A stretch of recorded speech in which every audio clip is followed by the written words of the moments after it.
Fallon, bonjour.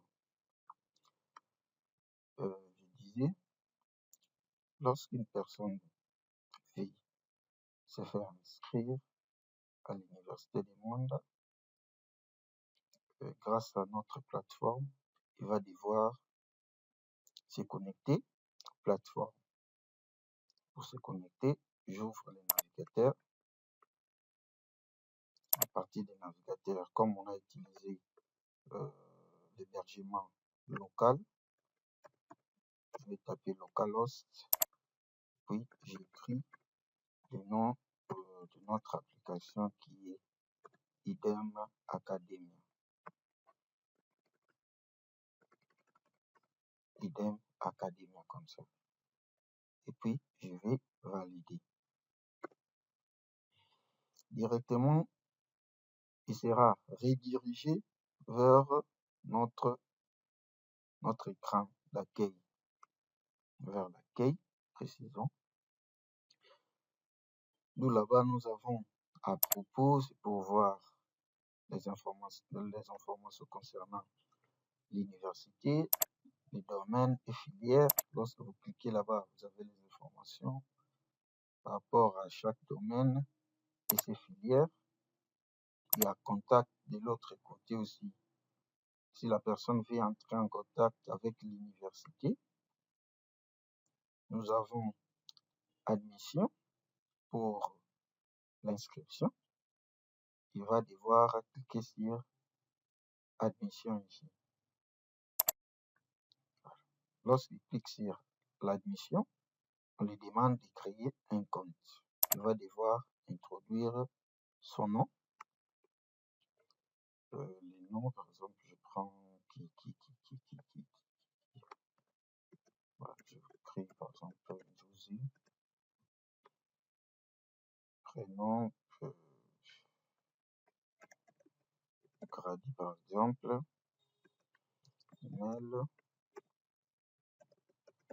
Grady. gmail.com. Les mots de passe, je me dis que non, je vais mettre par exemple 1, 2, 3, 4, 5. Ici, lorsque vous mettez 1, 2, 3, 4, 5, la confirmation, vous devrez encore confirmer les mêmes mots de passe ici. Donc, il faut ça la 1, 2, 3, 4, 5 encore. Et puis ici maintenant, cliquez ici pour créer un compte. Je clique là-bas. Directement, le compte est créé. On me demande de me connecter au compte que je venais tout à l'heure là de créer. Pour se connecter, je vais mettre les prénoms. Regardez ici. On a écrit quoi? La constitution du nom d'utilisateur. Donc, l'utilisateur doit mettre son prénom, point son nom. Donc, les prénoms qu'il a renseignés, par exemple, c'était Grady. Donc, on met Grady, point. C'est encore que Grady. Josie. Les mots de passe que j'ai créé là-bas, c'était 1, 2, 3, 4, 5. Je dois sélectionner maintenant la catégorie.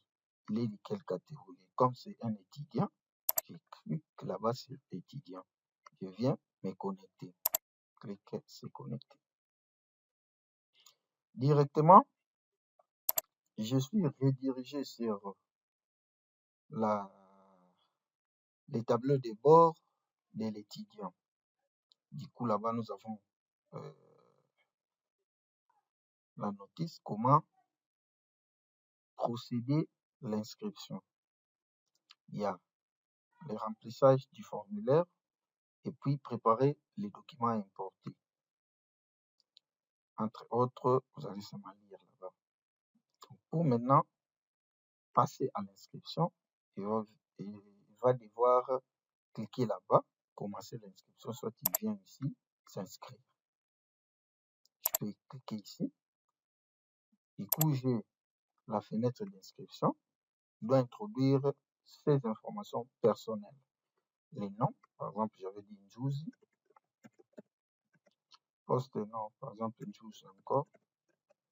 Prénom, je vais dire que c'est Grady. Sexe, masculin. Date de naissance.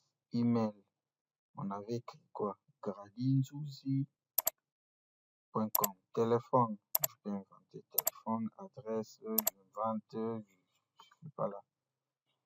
Option, l'option qu'il veut faire à l'université des moindres. Il veut faire quoi comme option? Par exemple, je prends par exemple informatique de gestion. Promotion, c'est L1. Études faites. Quelles sont les études que lui a fait? Lui, le monsieur Grady. Quelles sont les études? École de provenance. What place Tangelaki, là où il a étudié. Par exemple, je prends GESCOM. Année, c'était en quelle année? Par exemple, 2020. Option suivie là-bas, c'était quelle option? Là, il terminé par exemple en électricité. Pourcentage, 60% par exemple. Et puis, valider. Je peux maintenant faire suivant ici. Après suivant, j'ai des documents que je vais importer. Pour importer un document, je vais cliquer là où on était choisir les fichiers. Je clique là-bas. Je cherche les documents importés. Par exemple, ça, par exemple, il a amené 3 informations ici. Il va devoir les scanner puis l'importer. Après, pour valider maintenant son inscription, à lui soit enregistrer l'inscription, il va cliquer sur enregistrer. Du coup, de son côté, il s'est fait inscrire. Mais jusque-là, son statut d'inscription est toujours en attente. Ici, c'est pour imprimer la fiche d'inscription. Quand je clique là-bas, j'ai la fiche d'inscription, je peux imprimer. Je rentre. Là-bas, pour voir les documents qu'il a renseignés, par exemple, je peux faire un retour aussi. Comment maintenant le corps administratif va valider son inscription? Après l'étude de son dossier, on peut valider son inscription ici. Ça, je suis dans les comptes utilisateurs et comptes étudiants. Je dois maintenant me connecter au compte administrateur.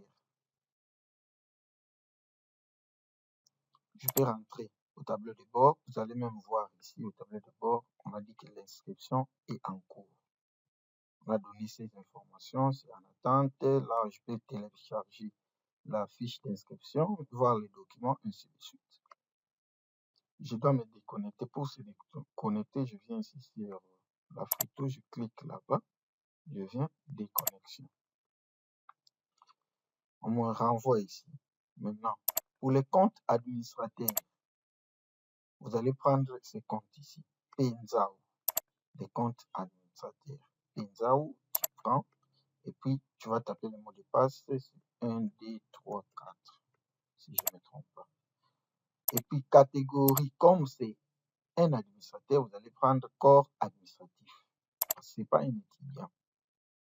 Je me connecte. Voilà. Du coup, je suis dans les comptes administrateurs. Dans le compte administrateur, lui, il a le droit de modifier les statuts des inscriptions des étudiants. Ici, il nous donne déjà la statistique par rapport aux étudiants inscrits. Par exemple, nous avons 7 étudiants, là-bas 6 utilisateurs, promotion c'est 5, filière ou option c'est 12 qui sont enregistrés dans la base de données. Ici, on a catégorisé les étudiants par rapport à leur sexe. Nous avons femmes et puis hommes. Pour valider maintenant l'inscription de la personne de Grady, c'est Juicy Grady. L1. Pour valider son inscription, vous venez là, on écrit quoi? Étudiant. Liste des étudiants. Pas ajouter un étudiant, mais liste des étudiants. Du coup, ça va se retrouver ici à la première position. Vous voyez, les restes sont validés, mais lui, c'est en attente. Je vais tout simplement cliquer ici. Là, on a écrit valider. Je clique là-bas. Voilà, on a dit étudiant validé avec succès. Du coup, son inscription vient d'être validée. Quand l'étudiant, maintenant, je peux me déconnecter parce que tout ça, juste là, c'est pour imprimer. Là, c'est pour modifier un étudiant. Ici, c'est pour voir les documents qu'il a renseignés. Vous voyez, pour voir ça, c'est pour supprimer un étudiant. Ça, c'est pas compliqué, vraiment. Là-bas, c'est pour filtrer. Filtrer veut dire quoi? Faire la recherche. Donc, tu peux faire la recherche par rapport au nom. Par rapport au département. Non, affichez-moi les étudiants de l'informatique. Ceux qui ont fini informatique, je peux cliquer là-bas, filtrer. Département informatique. Vous comprenez? Voilà, c'est comme ça. Okay. Je peux remettre. Voilà, c'est comme ça. Du coup, je peux me déconnecter pour voir dans les comptes de Gradin Juice ici, pour voir si son statut même là-bas est validé. Je me déconnecte. Je viens ici, c'est Gradin Juice. Mot de passe, c'est 1, 2, 3, 4, 5. Comme c'est un étudiant, je clique là-bas, vous voyez, inscription est validée. Merci beaucoup. Je crois que vous allez comprendre, vous allez bien suivre la vidéo.